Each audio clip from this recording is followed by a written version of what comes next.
સર્વને જય શ્રી કૃષ્ણ. યદા યદા હિ ધર્મસ્ય ગ્લાનિર્ભવતિ ભારત અભ્યુત્થાનમ ધર્મસ્ય તદાત્માનં સૃજામ્યહં પરિત્રાણાય સાધૂનાં વિનાશાય ચ દુષ્કૃતામ ધર્મ સંસ્થાનાર્પાયે સંભવામિ યુગે યુગે. વસુદેવ વસુતમ દેવમ કંસ ચાણૂરમર્દનમ દેવકી પરમાનંદમ કૃષ્ણં વંદે જગદ્ગુરુમ. અધ્યાય બીજો, શ્લોક 50. બુદ્ધિયુક્તો જહાતિહ ઉભે સુકૃત દુષ્કૃતે તસ્માદ્યોગાય યુજ્યસ્વ યોગઃ કર્મસુ કૌશલમ. સમત્વ બુદ્ધિયુક્ત પુરુષ પાપ પુણ્ય બંનેને આ લોકમાં જ ત્યાગી દે છે, તેનાથી લિપ્ત થતા નથી.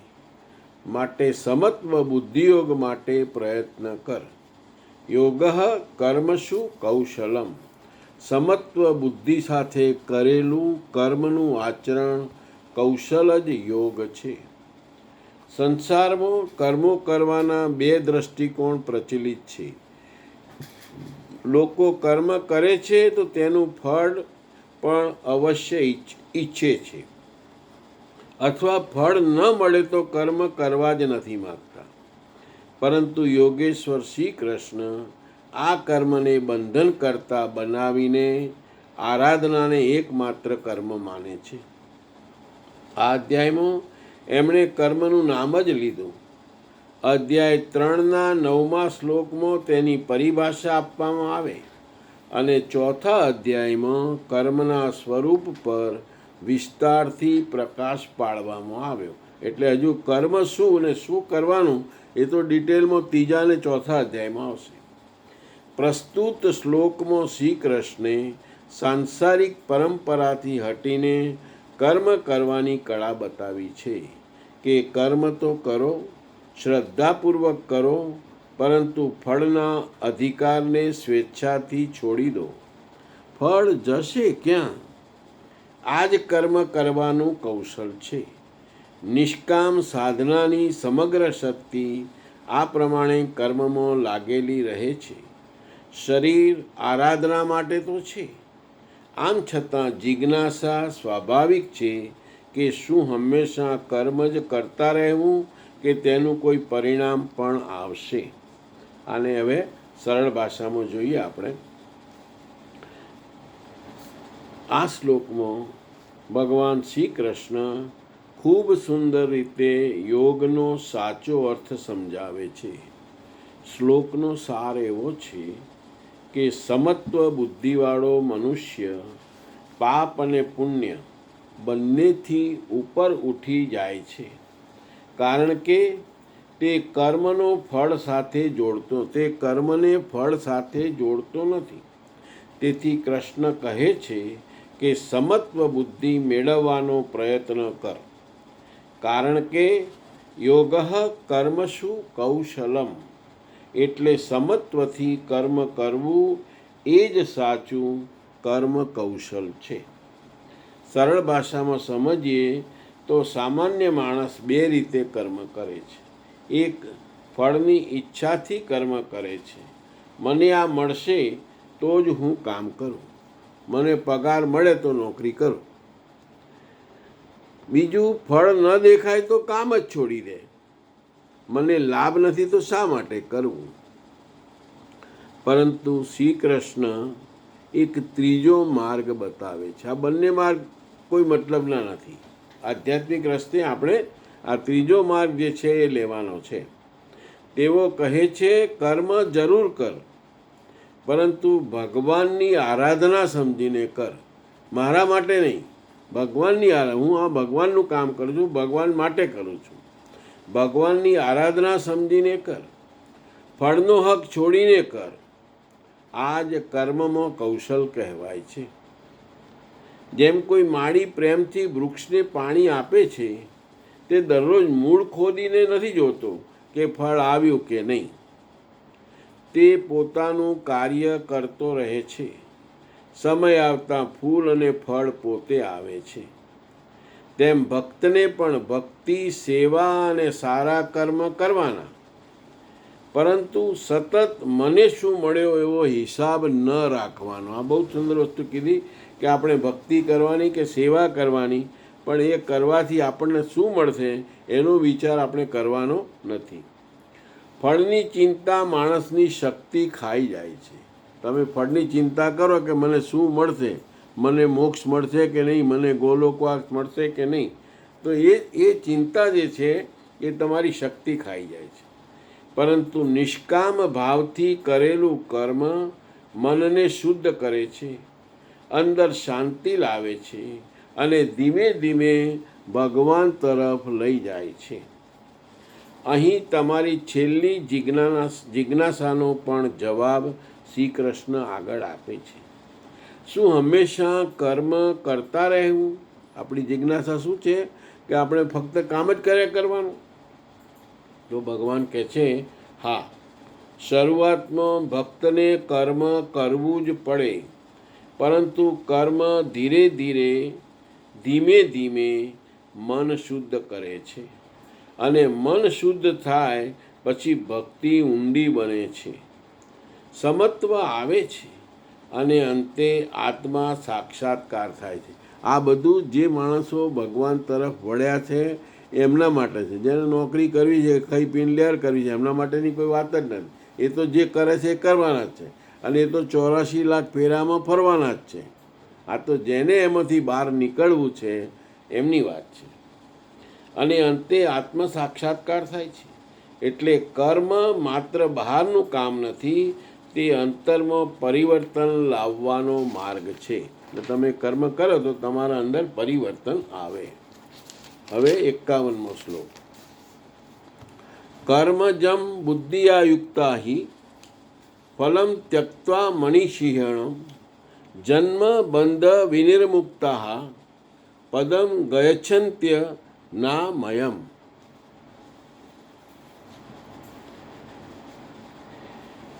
બુદ્ધિયોગથી યુક્ત જ્ઞાનીજનો કર્મોથી ઉત્પન્ન ફળને ત્યાગીને જન્મ અને મૃત્યુના બંધનથી છૂટી જાય છે. તે નિર્દોષ અમૃતમય પરમપદને પ્રાપ્ત કરે છે. અર્જુનની દ્રષ્ટિ ત્રિલોકના સામ્રાજ્ય તથા દેવતાઓના સામિત્વ સુધી જ મર્યાદિત હતી. ત્યાં સુધી તો તે યુદ્ધમાં પ્રવૃત્ત થયો ન હતો.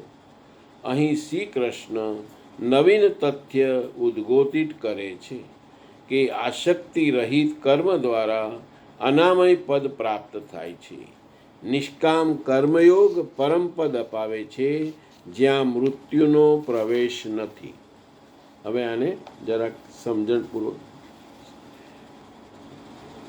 માણસ જ્યારે માત્ર પોતાના લાભ, સુખ, માન, સન્માન અથવા ફળની ઈચ્છાથી કર્મ કરે છે, ત્યારે તે કર્મના બંધનમાં બંધાઈ જાય છે.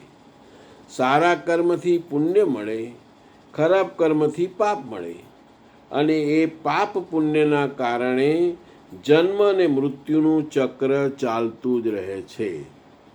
તમે સારું કરેલું ભોગવવા આવો ને ખરાબ કરેલું પણ ભોગવવા આવો, પણ એ 84 લાખ ફેરાનું જે ચક્ર છે એ ચાલતું રહે છે. પરંતુ જે જ્ઞાની પુરુષ બુદ્ધિયોગથી યુક્ત થાય છે, એટલે કે સમત્વ બુદ્ધિ, નિષ્કામ ભાવ અને ભગવાનમાં અર્પણ ભાવ રાખીને કર્મ કરે છે. સમત્વ બુદ્ધિ એટલે સરસ સમજાયું કે નિષ્કામ ભાવ અને ભગવાનમાં અર્પણ રાખીને કર્મ કરે છે. તે કર્મના ફળનો ત્યાગ કરે છે. તે કહે છે, હું ફક્ત કર્તવ્ય કરું છું, ફળ ભગવાન પર છોડું છું. ત્યારે તે કર્મ તેને બાંધતું નથી. અર્જુનની દ્રષ્ટિ શરૂઆતમાં માત્ર રાજ્ય, વિજય અને સ્વર્ગ સુધી હતી. તેને લાગતું હતું કે યુદ્ધ કરવાથી રાજ્ય મળશે કે પાપ મળશે, પરંતુ શ્રી કૃષ્ણ હવે તેને વધારે ઊંચું તત્વ સમજાવે છે કે નિષ્કામ કર્મયોગ દ્વારા તો એવો પરમપદ પ્રાપ્ત થાય છે જ્યાં જન્મ મૃત્યુ નથી, દુઃખ નથી અને શાશ્વત શાંતિ છે. આમાં એક શબ્દ બીજો વપરાયો, અનામય પદ. અનામય પદ અર્થ એવું પરમ સ્થાન જ્યાં કોઈ રોગ, શોક, ભય, મોહ અથવા જન્મ મૃત્યુનો સ્પર્શ નથી. તે ભગવાનનું અમૃતમય ધામ છે, જેને આપણે ગોલોક ધામ કહેતા હોઈએ છીએ. હવે શ્લોક 52મો. યદા તે મોહ કલિલન બુદ્ધિર્વ્યતિતરિષ્યતિ તદા ગંતાસી નિર્વેદમ શ્રોતવસ્ય શ્રુતસ્ય ચ.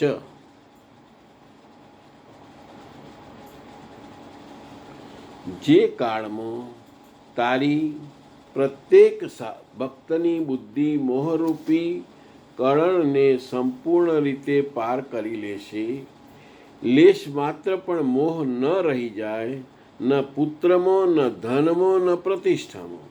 આ બધાની લાગણી જ્યારે છૂટી જશે, તે સમયે જે સાંભળવા યોગ્ય છે અને તું સાંભળી શકીશ, અને સાંભળ્યા પછી તું વૈરાગ્યને પ્રાપ્ત કરીશ, અર્થાત તેને આચરણમાં મૂકી શકીશ. અત્યારે તો જે સાંભળવા લાયક છે તેને ન તો તું સાંભળી શક્યો છે અને આચરણનો તો પ્રશ્ન જ ઊભો થતો નથી. હવે આને સરળ ભાષામાં થોડુંક જોઈ લઈએ. આ શ્લોકમાં ભગવાન શ્રી કૃષ્ણ અર્જુનને કહે છે કે જ્યાં સુધી મનમાં મોહ છે ત્યાં સુધી સાચું જ્ઞાન હૃદયમાં ઉતરતું નથી. આ બહુ જ સુંદર વસ્તુ કીધી. તમારા કોઈના પણ પ્રત્યે તમને મોહ હોય તો એ વિશેનો મોહ કેમ છે અને શું છે એનું જે જ્ઞાન છે એ તમારા હૃદયમાં ના ઉતરે. જેમ માણસ કાદવમાં ફસાયો તો આગળ ચાલી શકતો નથી, તેમ જીવ મોહમાં ફસાયો તો આધ્યાત્મિક માર્ગ ઉપર આગળ વધી શકતો નથી. એટલે આપણે ભગવાન તરફના રસ્તે જવું હોય તો મોહમાંથી છૂટવું જ પડે. આ મોહ અનેક પ્રકારના હોય છે. પુત્ર મોહ, ધન મોહ, માન પ્રતિષ્ઠાનો મોહ, શરીરનો મોહ, અભિમાનનો મોહ, પોતાની લોકો પ્રત્યે આસક્તિ વગેરે. આટલા બધા પ્રકારના મોહ છે જે હોઈ શકે. શ્રી કૃષ્ણ કહે છે જ્યારે ભક્તિની બુદ્ધિ આ મોહના કાદવને પાર કરી જાય છે, એટલે કે મનમાંથી આસક્તિ ધીમે ધીમે ઓછી થઈ જાય છે, ત્યારે તે સાચું શું અને ખોટું શું તે સ્પષ્ટ સમજવા લાગે છે. બહુ જ સુંદર વસ્તુ કીધી કે તમારામાંથી મોહ જાય તો જ તમે સાચું અને ખોટાનું ભેદ પાડી શકો. અત્યારે અર્જુનની સ્થિતિ એવી હતી કે તે શ્રી કૃષ્ણના ઉપદેશને સંપૂર્ણ રીતે ગ્રહણ કરી શકતો નથી, કારણ કે તેના મનમાં સ્વજનોનો મોહ હતો. તેથી તે કર્તવ્યથી ડગમગી રહ્યો હતો. આ બીજી વસ્તુ સુંદર કીધી કે અર્જુનની સ્થિતિ કેમ આવી હતી, કેમ કે એનામાં પોતાના વડીલો પ્રત્યેનો મોહ હતો, અને મોહ હતો એટલે એ સાચું શું ને ખોટું શું સમજી શકતો નહોતો, અને એને જે કર્તવ્ય કરવાનું હતું એનાથી ડગી ગયો હતો. આપણને પણ જ્યારે મોહ થાય તો આપણે પણ આપણા કર્તવ્યમાંથી ડગી શકીએ. પછી ભગવાન કહે છે જ્યારે મોહ દૂર થશે ત્યારે તું સાંભળવા યોગ્ય છે તે સાચી રીતે સાંભળી શકીશ. તમારા મોહ ના હોય તો તમને કોઈ સાચી સમજણ આપે તમારા મગજમાં ઉતરી જાય, અને માત્ર સાંભળશે જ નહીં પરંતુ જીવનમાં ઉતારી પણ શકીશ. અને એકલું સાંભળ્યું નહીં પણ તમે એને ઇમ્પ્લિમેન્ટ પણ કરશો. એ જ સાચું વૈરાગ્ય છે. વૈરાગ્યનો અર્થ ઘર છોડવું નહીં, પરંતુ મનની આસક્તિ છૂટવી, કર્મ કરતા રહેવું, પરંતુ અંદરથી ભગવાનમાં સ્થિર થવું. આ અગત્યની વાત કે તમે કર્મ કરતા રહો પણ અંદરથી તો તમારું મન ભગવાનમાં જ હોય, ભગવાનમાં સ્થિર હોય. આ શ્લોક આપણને શીખવે છે કે માત્ર શાસ્ત્ર સાંભળવાથી કામ નથી થતું. તમે ઘણા ગમે તેટલા થોથા વાંચ્યા, ભાગવત વાંચ્યું ને, ગીતા વાંચીને ઘણું બધું વાંચ્યું, પણ એટલું એનાથી પૂરતું નથી. વાંચવાથી તમારામાં જ્ઞાન આવી જાય એવું છે નહીં. મન શુદ્ધ અને મોહ રહિત બનશે. પહેલાં તો આપણું મન શુદ્ધ બનવું જોઈએ અને સંસાર પ્રત્યેનો જે આપણને મોહ છે એ છૂટવો જોઈએ. મન શુદ્ધ અને મોહ રહિત બનશે ત્યારે જ જ્ઞાન જીવનમાં ઉતરે છે, તો જ તમારામાં સાચી સમજણ આવશે. જ્ઞાન ઉતરે તો સાચી સમજણ આવે. મોહ દૂર થાય એટલે બુદ્ધિ સ્થિર બને અને ભક્ત સાચા માર્ગે આગળ વધે. હવે આપણે શ્લોક 53.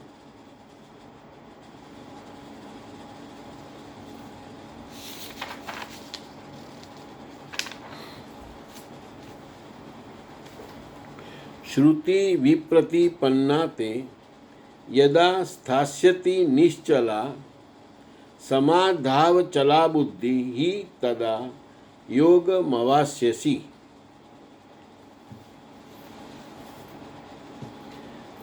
અનેક પ્રકારના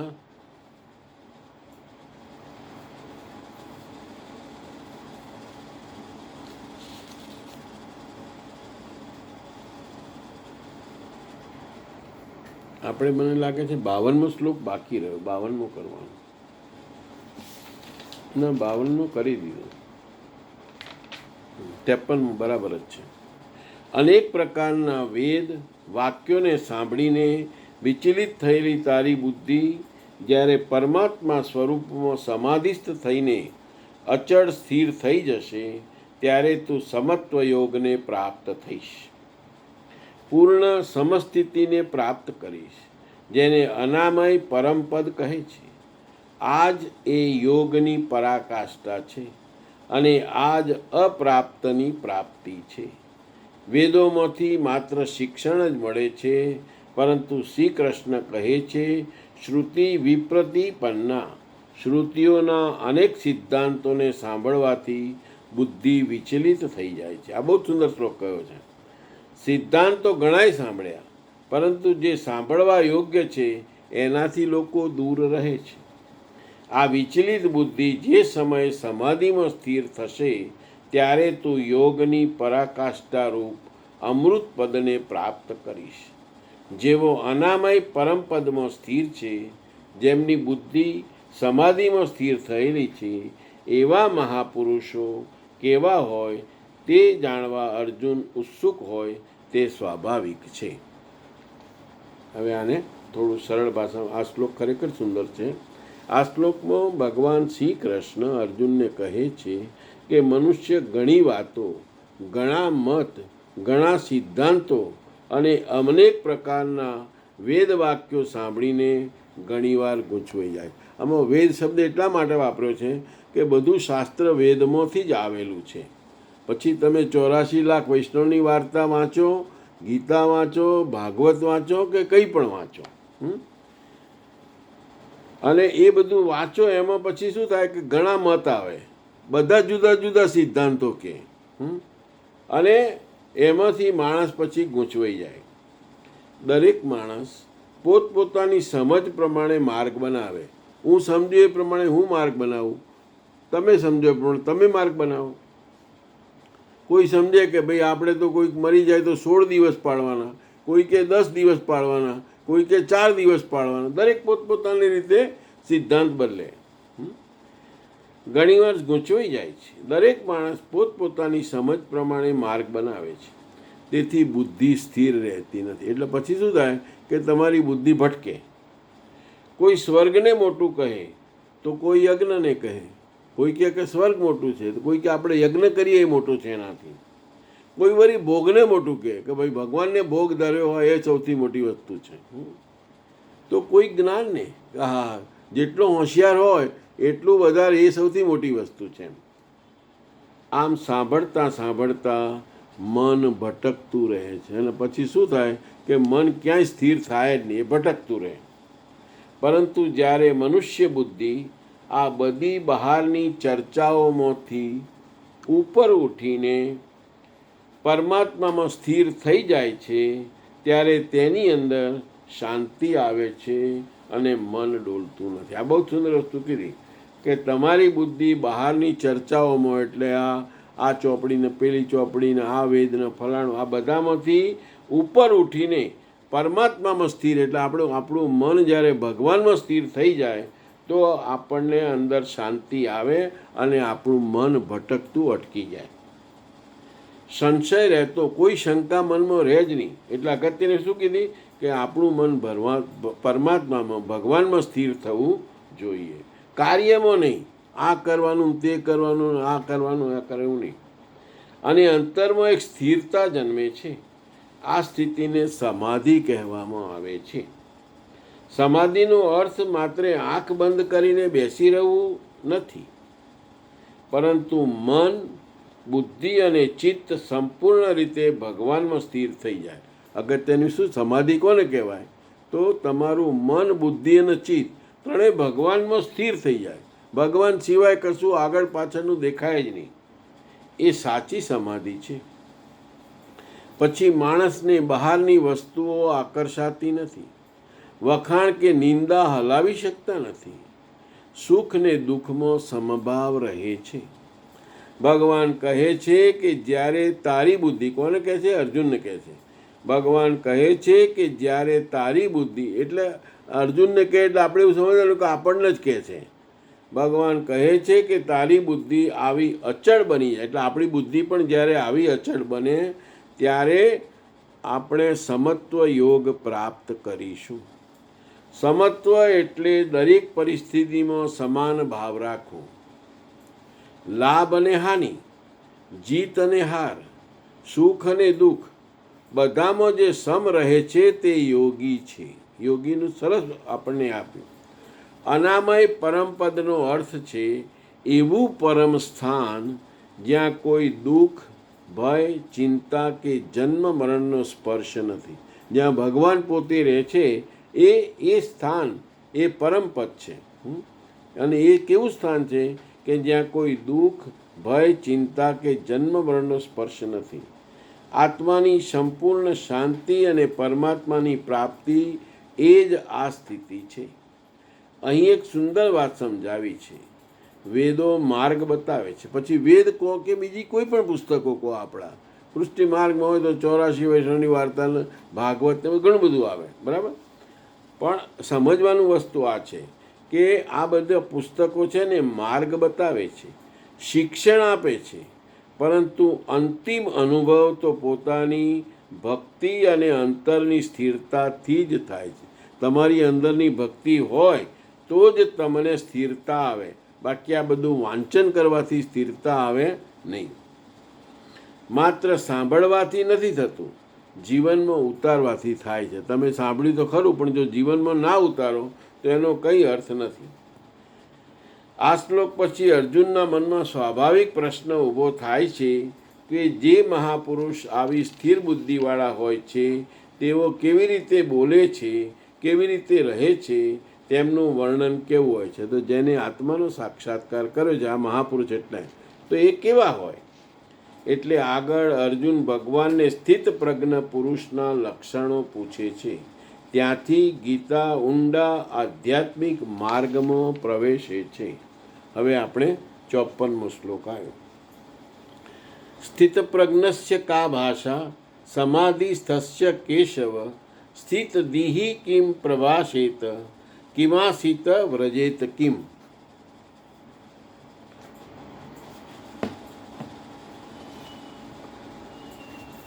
સમાધિયતે ચિત્તમ યસ્મિન સ આત્મા એવ સમાધિ.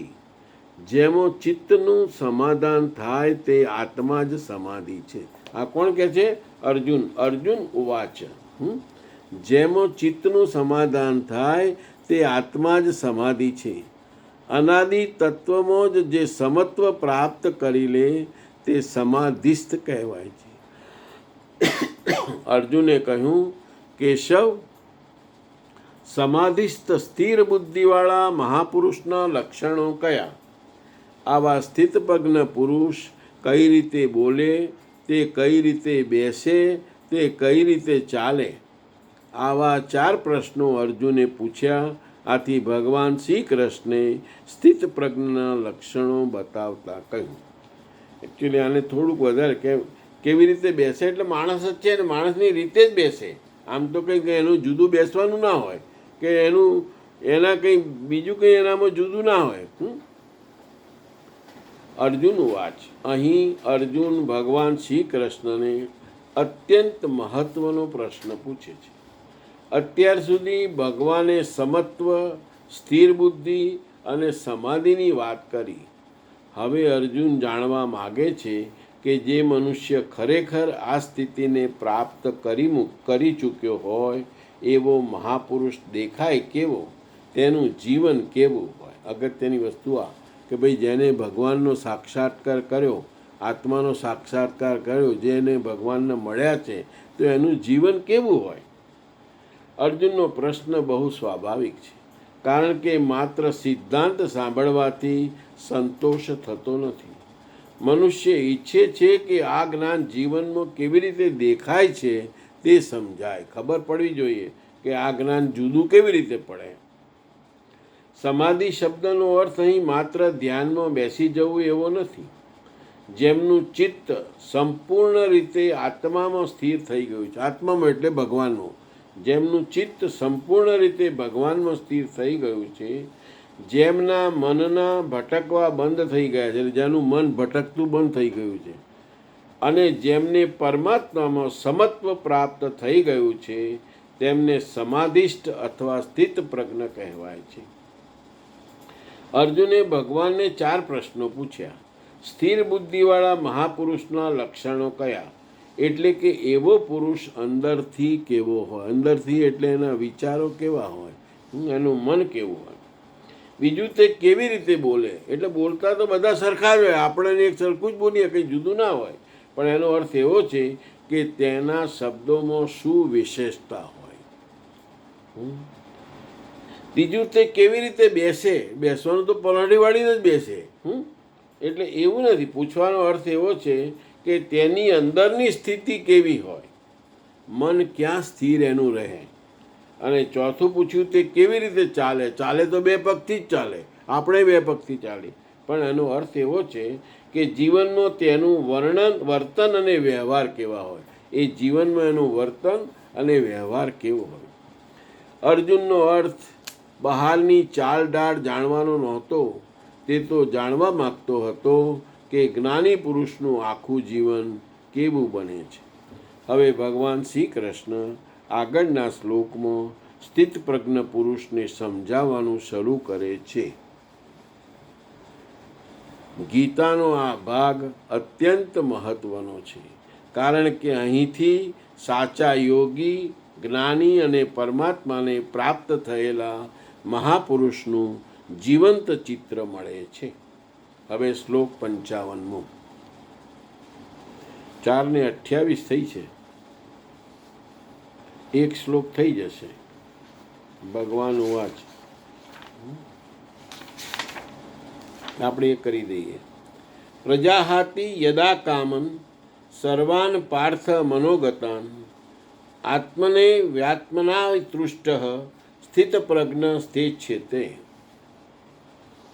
પાર્થ, ભગવાન વાચ. પાર્થ, જ્યારે મનુષ્ય મનમાં રહેલી તમામ ઈચ્છાઓનો ત્યાગ કરી દે, ત્યારે તે આત્માથી જ આત્મામાં સંતુષ્ટ થયેલો સ્થિર બુદ્ધિવાળો કહેવાય છે. ઈચ્છાઓનો ત્યાગ કરવાથી જ આત્માનું દીર્ઘદર્શન થાય છે. એવા આત્મારામ, આત્મતૃપ્ત મહાપુરુષ જ સ્થિત પ્રજ્ઞ છે. આને જરાક સમજણ સરળતાથી લઈએ. આ શ્લોકમાં ભગવાન શ્રી કૃષ્ણ અર્જુનને સ્થિત પ્રજ્ઞ પુરુષનું પ્રથમ અને મુખ્ય લક્ષણ બતાવે. આવા 4 લક્ષણો છે, 4 શ્લોક છે.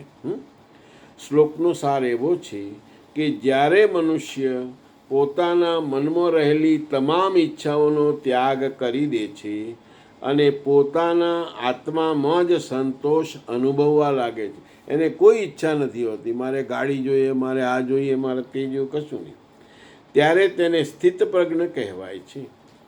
માનવનું મન સતત કંઈક મેળવવાની ઈચ્છાઓમાં દોડતું રહે છે. કોઈને ધન જોઈએ, કોઈને માન જોઈએ, કોઈને ભોગ જોઈએ. એક ઈચ્છા પૂરી થાય તો બીજી ઊભી થાય. આમ મન ક્યારેય શાંત રહેતું નથી. પરંતુ જે મહાપુરુષ પરમાત્માની અનુભૂતિ કરી લે છે, એટલે ભગવાનની અનુભૂતિ કરી લે છે, તેને બહારની વસ્તુઓમાં આનંદ શોધવાની જરૂર રહેતી. બહાર આનંદ છે જ નહીં. અને જે કંઈ આનંદ છે, તમે નવી ગાડી લાયા તો 5 મિનિટનો આનંદ રહેશે, પછી જતો રહેશે. તેને પોતાના આત્મામાં શાંતિ, આનંદ અને પૂર્ણતા જ મળે છે. તેથી તેની ઈચ્છાઓ ધીમે ધીમે સમાપ્ત થઈ જાય છે. અહીં ઈચ્છાનો ત્યાગનો અર્થ બહારની વસ્તુઓ જબરજસ્તીથી છોડવી એવો નથી. આ સમજવા જેવું છે કે ભાઈ ગાડી નહીં એવું નહીં, જરૂર પડે તો ગાડી વાપરવાની. પરંતુ જ્યારે આત્માનો ઊંચો આનંદ પ્રાપ્ત થાય છે, ત્યારે નાની નાની ભૌતિક ઈચ્છાઓ પોતે જ નિર્બળ બની જાય છે. જેમ કોઈ બાળક રમકડામાં મગ્ન હોય, પરંતુ મોટા થયા પછી એ જ રમકડામાં રસ રહેતો નથી, તેમ આત્મજ્ઞાન પ્રાપ્ત થયા પછી વિષયોના ભોગોનું આકર્ષણ ઘટી જાય છે. ભગવાન કહે છે કે આત્મામાં જ રમી રહ્યો છે, આત્મામાં જ તૃપ્ત છે અને આત્મામાં જ સંતોષ પામે છે. એવો આત્મારામ મહાપુરુષ જ સાચો સ્થિતપ્રજ્ઞ છે. એવો પુરુષ બહારના આધાર પર જીવતો નથી. તેવો આનંદ પરિસ્થિતિઓ પર આધારિત નથી. સુખ મળે તો પણ શાંત, દુઃખ આવે તો પણ શાંત, કારણ કે તેનું કેન્દ્ર આત્મા બની ગયું છે. આ જ સ્થિર બુદ્ધિની શરૂઆત છે. જે આપણે 55મો શ્લોક પૂરો કર્યો. આવતીકાલે 56મો શ્લોક લઈશું, જેમાં સ્થિતપ્રજ્ઞના બીજા લક્ષણો આવશે.